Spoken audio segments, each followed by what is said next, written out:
The Chicago Blackhawks dropped their first of two consecutive meetings against the Dallas Stars. On today's episode, I'll break down their hard-fought 5-4 OT loss on Friday, as well as what the forward line should now look like with Taylor Raddysh on injured reserve, and also get into an update from the World Junior Championship as the United States moves to 4-0. All that and plenty more right here on Locked On Blackhawks.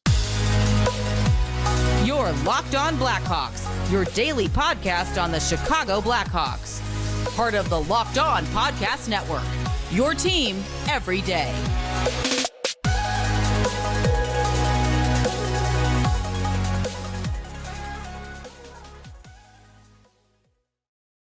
What's up, everyone? Welcome on into another episode of Locked On Blackhawks, part of the Locked On Podcast Network, your team every day. As always, I'm your host, Jack Bushman. You can go and give me a quick follow on X at Jack Bushman2, and make sure to also go and follow my Strictly Blackhawks account at Talkin' Hockey for all the latest Blackhawks news and updates. And also, just a quick reminder, if you haven't done so already, please make sure to go and show some support here real quick. It really helps your boy out by smashing the like button, commenting down below, and subscribing to the Locked On Blackhawks YouTube channel, all of which is 100% free. It won't cost you anything. So please make sure to go and do all of that real quick. And also, got to let you know that today's episode is brought to you by the Sleeper app, the go-to platform for daily fantasy sports. Right now, when you download the Sleeper app, make sure to use the promo code LOCKEDONNHL in all caps, and that way you can get up to an $100 match on your first deposit with Sleeper.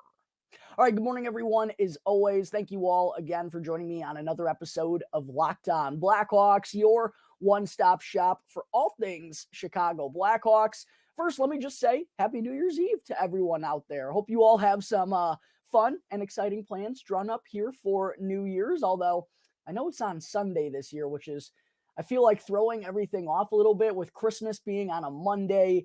Last week's work week felt a little bit odd. I'm sure it's going to be a similar feeling this upcoming week as well. But like I said, hope you all have some exciting and fun plans here for New Year's Eve. And if not, hey, then go and watch the Chicago Blackhawks take on the Dallas Stars for the second time in 3 nights here down in Dallas, as they have a 7 p.m. Central Time puck drop on New Year's Eve. It seems like at least every year that I've been the host of this show, the Blackhawks have played on New Year's Eve. So if you got nothing going, go in, flip on the Chicago Blackhawks as they try to split this 2-game mini series down in Dallas. The first meeting, of course, I'll get into a preview of the second matchup here tonight in just a little bit. Make sure to stay tuned for that. But getting into the first meeting between these two teams back on Friday night, kind of similar feeling as to the Blackhawks' last couple of losses prior to the holiday break, as the Hawks wound up losing this one 5-4 in overtime. There was a lot of good, but there was also some bad stuff in between. And what really cost the Blackhawks was giving up 4 unanswered goals from the end of the first period to the start of the third that really allowed the Stars to get momentum in their favor. And that's what kind of felt similar to that game just over a week ago against the Montreal Canadiens, where the Hawks gave up 5 unanswered. And same story with the dreadful loss to the St. Louis Blues on the 23rd. Hawks had it going on, up 5-2 going into the third period. Then they go and give up 5 unanswered to lose that one as they fall right on their faces. This was kind of similar because the Blackhawks got out to a nice 2-0 lead in this one. Tyler Johnson with an early goal. Cole Gutman with his third of the season puts them ahead 2-0 early on in the first period. But the second period woes continue to be an issue for the Blackhawks. Let the Stars go and cut their lead in half and then give up 2 goals in 20 seconds to fall behind 3-2. Another goal added by the Stars early on in the third period. And all of a sudden it was like, well, here the Blackhawks are in the, looking a 2-goal deficit right in the face, despite having a 2-goal deficit earlier of their own. So it's just the consistency factor that we've been talking about all season long, from period to period, game to game. It's been a struggle for the Blackhawks, and those are kind of the signs of a bad and inexperienced team, which the Blackhawks are dealing with right now. But at the same point in time, the one thing I will say is, if the Blackhawks are going to be losing games, which we certainly expect them to do the rest of the way, the very least that they can do, and all we really ask for as fans, knowing that they're going to be a losing team, is at least make things interesting. And this game was interesting. It was entertaining. It was a fun game to watch on a Friday night. Good back and forth hockey. The Blackhawks showed some good fights, some good resiliency, which despite all their losses this year, we have seen some good resiliency from them, especially against some superb teams in the NHL. For whatever reason, it kind of feels like the Blackhawks play to the level of their competition, whether they're playing some of the better teams in the NHL. They've shown that they're capable of beating them, but at the same point in time, they've shown they're absolutely susceptible to losing to the worst teams in the NHL as well. Hence a 8-1 loss to the Arizona Coyotes earlier this year. I think there was a 7-1 loss maybe to the Seattle Kraken in there as well. There have been some ugly losses, but when the Blackhawks make games entertaining and fun like this, I think as a fan, we can kind of live with it. And as someone who, hosts a show daily breaking down the Blackhawks, these games are a lot more fun to break down when there are actually some bright spots and we can talk about what went wrong instead of the Blackhawks just getting slaughtered and losing 5-1 and having the same conversation over and over again. No, there was still a lot of good, but just another costly kind of 20-minute stretch, if you will, is what wound up biting the Blackhawks in the butt a little bit, but still a lot of good performances. And like I mentioned, a lot of good resiliency. The Blackhawks in the third period, down 4-2 early, but they never quit. They got a big goal out of Jason Dickinson, who just continues to be an absolute certified goal scorer. Now has 3 tucks in his last 4 games, 12 goals on the season, which is a career high. And then Tyler Johnson, a huge power play goal by the Blackhawks as well, late in the third period to go and tie this up. The man advantage has been much, much better over the last couple of weeks, which has been much, much needed to help out this offense that's struggled all season long. Tyler Johnson with the 2-goal night, picking up his 8th and 9th tallies of the season. He also has 3 goals in the last 4 games, just like Jason Dickinson. So good fight by the Blackhawks to get this one into overtime. They almost wound up getting it into a shootout despite being dominated for a majority of the 3-on-3 period, but Peter Mrazek could only do so much for so long before the Stars wound up putting home the game winner with 5.9 seconds left. But love to see the Blackhawks never give up down the stretch and claw their way to at least 1 point here. Yeah, it would have been nice to get 2, but I think there is at least still something that the Blackhawks can hang their hats on in that locker room, knowing, against one of the best teams in the NHL and a team that's known for their defensive resiliency and what they can do in net with Jake Ottinger, even though Scott Wedgwood was the one getting the start. I think it's still can be used as a motivation factor for the Blackhawks moving forward that, hey, with their backs against the wall in the third period against a really good defensive bunch, they found a way to go and put 2 goals in late to go and get this thing into overtime. So, like I said, these are the losses that we can kind of tolerate a little bit more as Blackhawks fans when they do a lot of positive stuff and have a lot of good moments throughout the course of the game. Or do we expect them to be consistently beating teams like the Dallas Stars? No, but if they can show at least that they have the fight and the tenacity to hang with them throughout the course of the game, that's something that we can at least be proud of. And this group can kind of, like I said, hang their hats on moving forward. But kind of talking about some of the other performances that stood out to me from this 5-4 loss from the Blackhawks on Friday night. I mentioned Tyler Johnson. He had a 2-point night, led the Blackhawks with 5 shots on goal.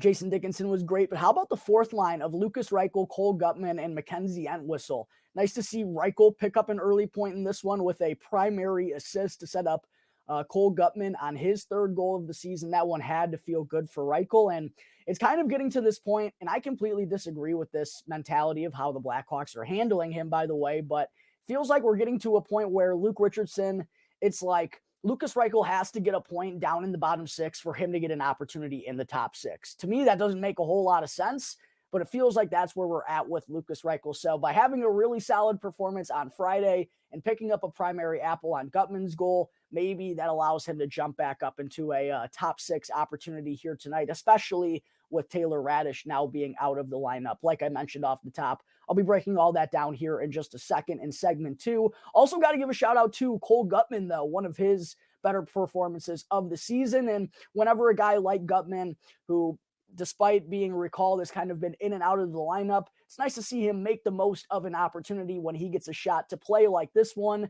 He had a really solid game and made the most of his 12 minutes and 40 seconds of time on ice, not only with his 3rd tuck of the season, but also a very nice primary assist on Jason Dickinson's goal. Entered the offensive zone with speed and then dance through some defenders to corral the loose puck and set up Dickinson for that one-timer in the high slot. So hopefully Gutman and Reichel can kind of carry that momentum, not only over into tonight's game, but moving forward into the start of the new calendar year. Alex Vlasic on the back end has just been an absolute stud since returning from injury, Blackhawks fans. Despite the Hawks giving up 5 goals in this one, the top pairing of Alex Vlasic and Connor Murphy were both +3 on the night.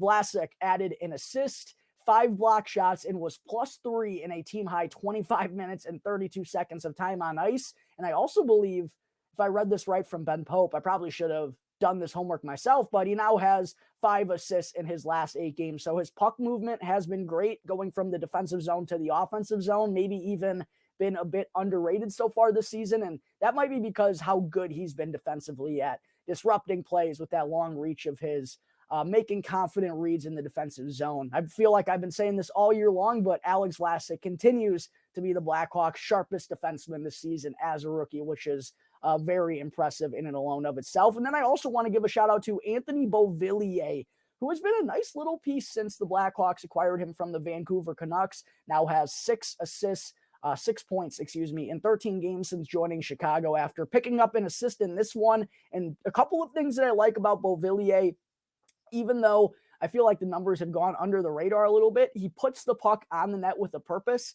and he loves to drive the net. He goes to those dirty areas. I believe both of his goals with the Blackhawks have come via redirect, and he now has points in 3 consecutive games. So I think he plays the way a lot of Blackhawks forwards, they need to replicate that. Just simple, putting pucks on net. I thought Cole Gutman did a really good job of that in Friday's game as well. I think there's a lot that other Blackhawks forwards, especially the young ones, can take away from Anthony Beauvillier's mentality. He's not trying to do anything fancy out there. He's just playing a simple game, getting pucks on net and driving to the cage with a purpose. So shout out to Anthony Beauvillier for quietly being a nice addition in a couple of different roles on the second line, on the top line, on the fourth line since the Blackhawks acquired him from the Vancouver Canucks. All right, there are my thoughts from the Blackhawks' hard-fought OT loss against the Stars on Friday. Coming up in just a moment, I will get into a preview of the second meeting between these two teams in 3 days and what I think the forward line should look like for New Year's Eve's matchup. But first, I need to talk to you all about Sleeper.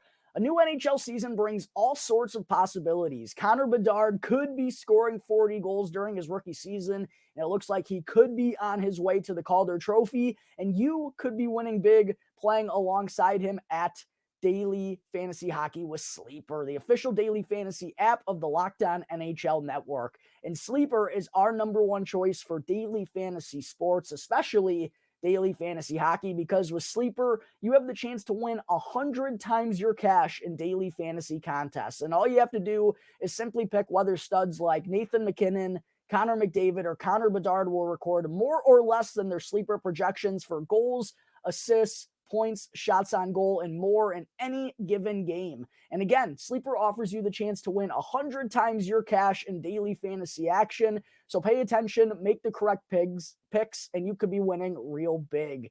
And right now, you can also go and use the promo code LOCKEDONNHL in all caps to get up to an $100 match on your first deposit with Sleeper. Again, that's promo code LOCKEDONNHL in all caps, and you can go and see Sleeper's terms of use right now for more details. All right, back here on the Locked On Blackhawks podcast, the Blackhawks face off with the Dallas Stars for the second time in the last 3 days here on New Year's Eve. That's a 7 p.m. Central Time puck drop, and you can catch all of the action of the Blackhawks hometown broadcast with SiriusXM on the SXM app. All you have to do is search Blackhawks. Segment 2, let's talk about what we could see out of the Blackhawks tonight when they face off with the Stars for the second time in 3 days down in Dallas.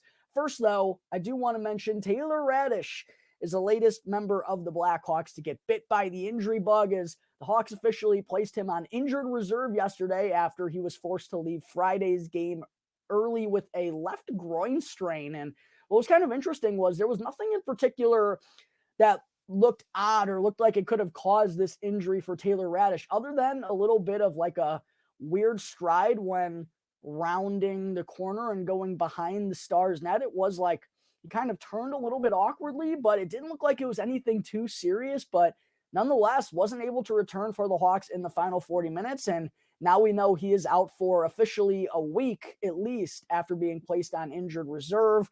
another top 6 spot going to be opened up for the Blackhawks, which is just so unfortunate, even though Taylor Raddysh has kind of been up and down, hit or miss. It's been inconsistent for him this year.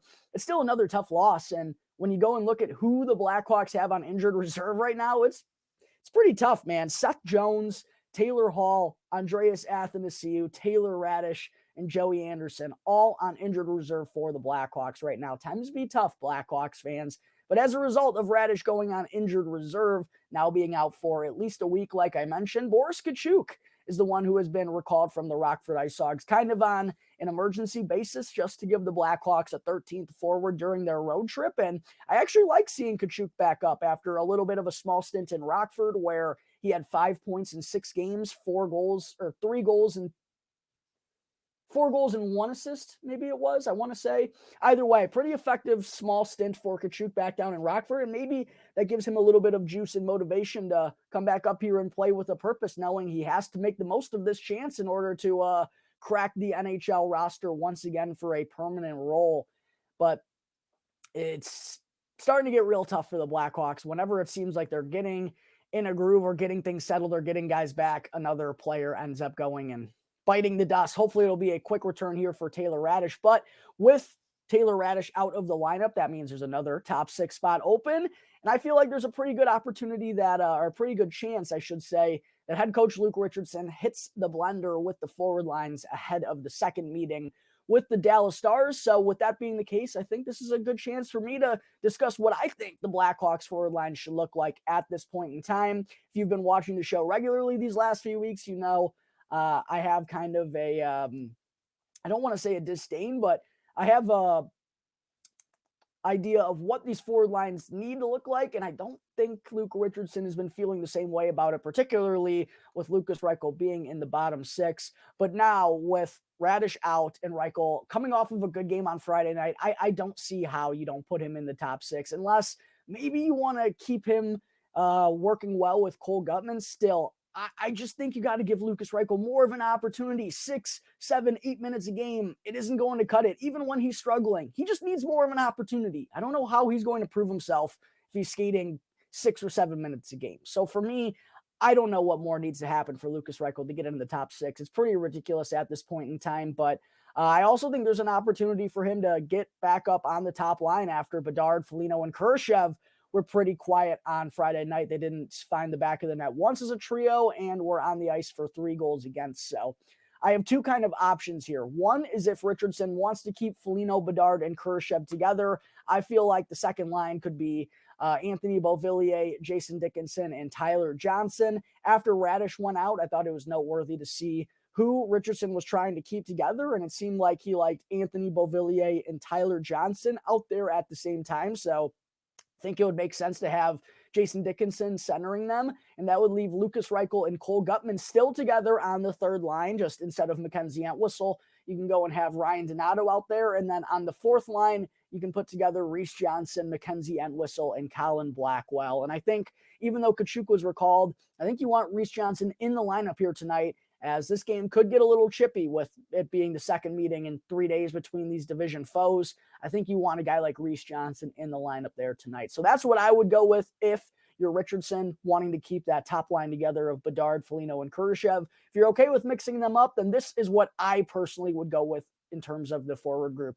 I'd have Lukas Reichel up there with Connor Bedard and Philip Kurashev. Give him top line opportunities. That's what he's needing right now, and I think it's the best thing to help him aid in his development.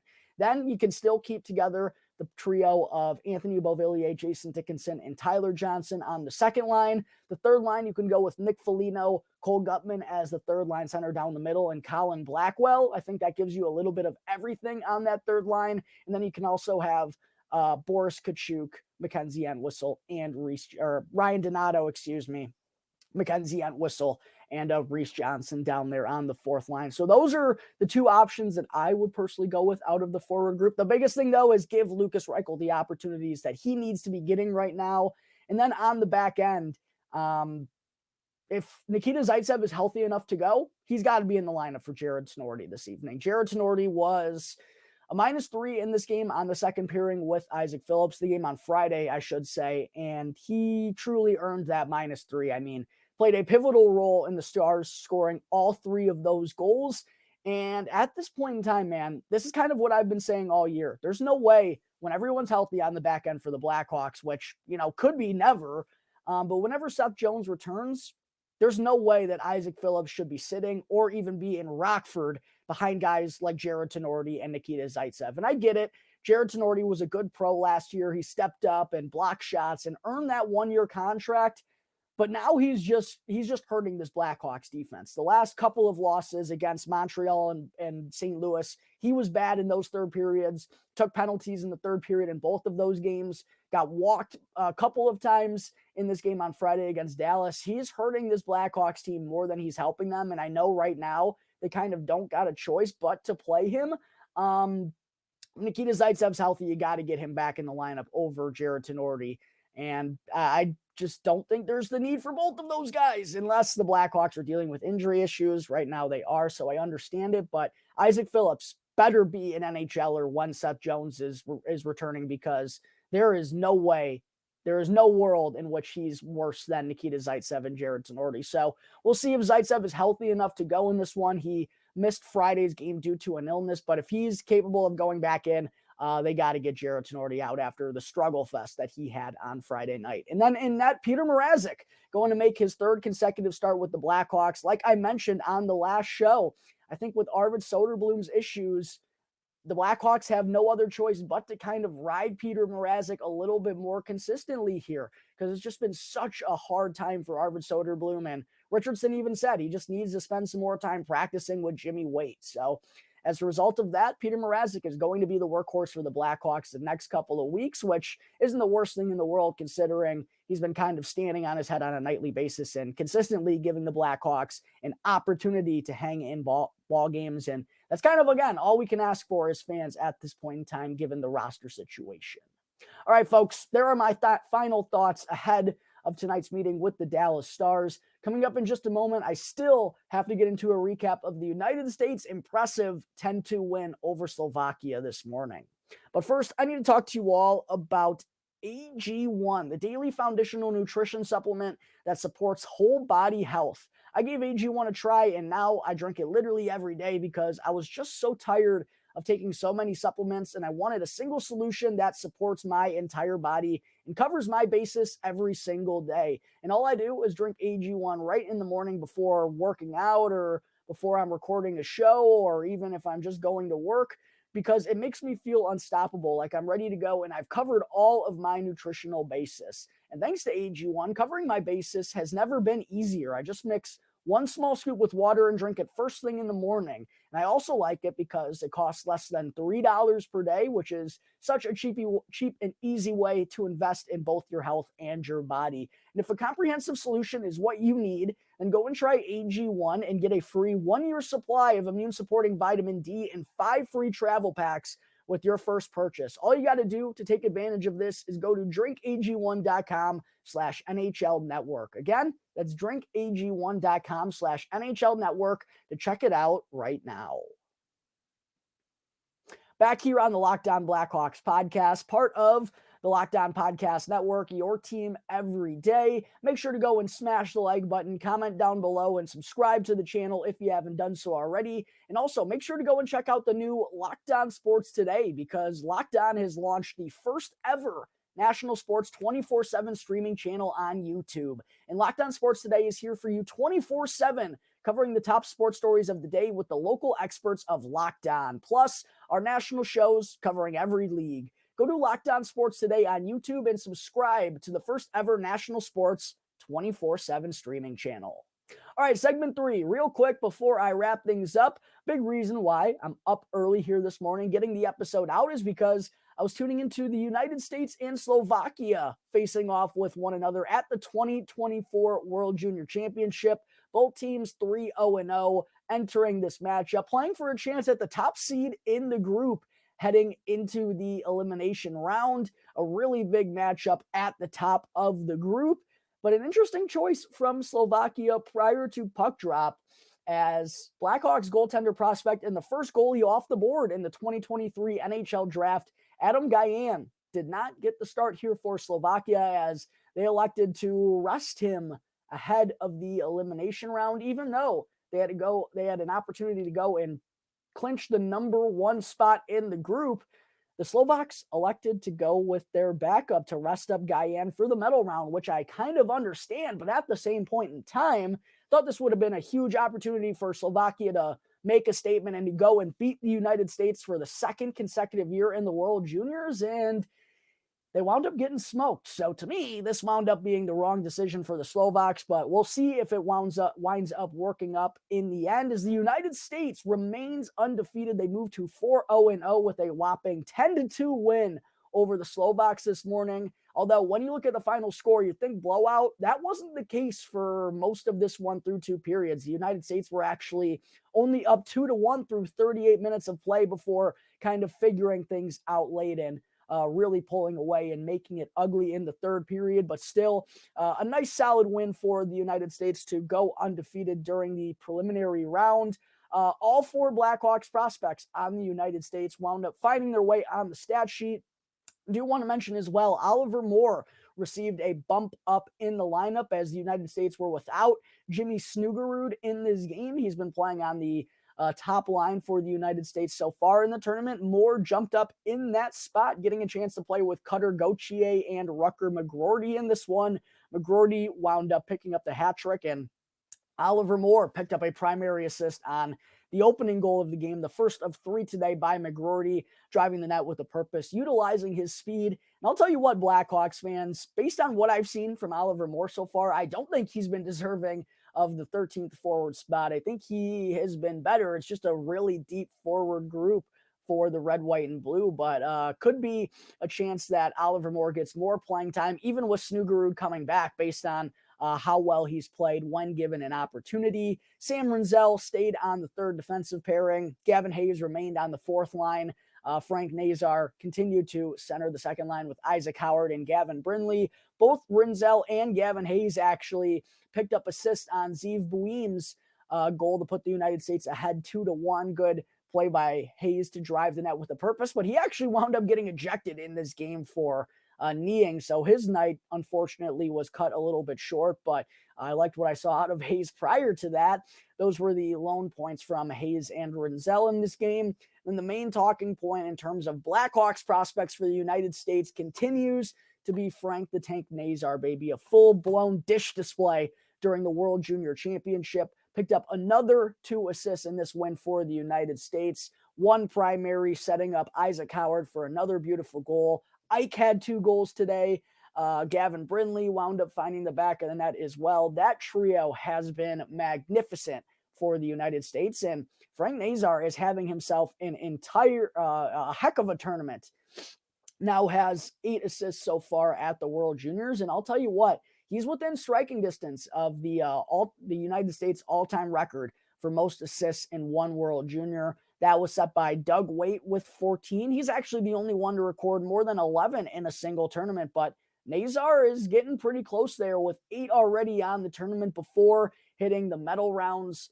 Good opportunity for him. He continues to be, not only for the United States, but just one of the bright spots of the entire tournament thus far, setting up guys left and right. 8 apples on the tournament for Frank Nazar. He has been a beast. Will be fun to see him kind of continue to push for those United States record. He's already top 10 all time for most assists in one tournament with 8. So the United States, perfect 4-0-0 with this win over Slovakia. Heading into the elimination round, not sure who they're going to be playing or when it's going to be happening at this point in time, but it's been a very fun tournament to keep an eye on thus far, and it's only going to get more exciting with the stakes, the intensity, the energy, and all of that being ramped up with elimination now coming into play. Really good stuff from all 6 of these Blackhawks prospects. Should be fun keeping alongside them here in the final couple days of the World Junior Championship.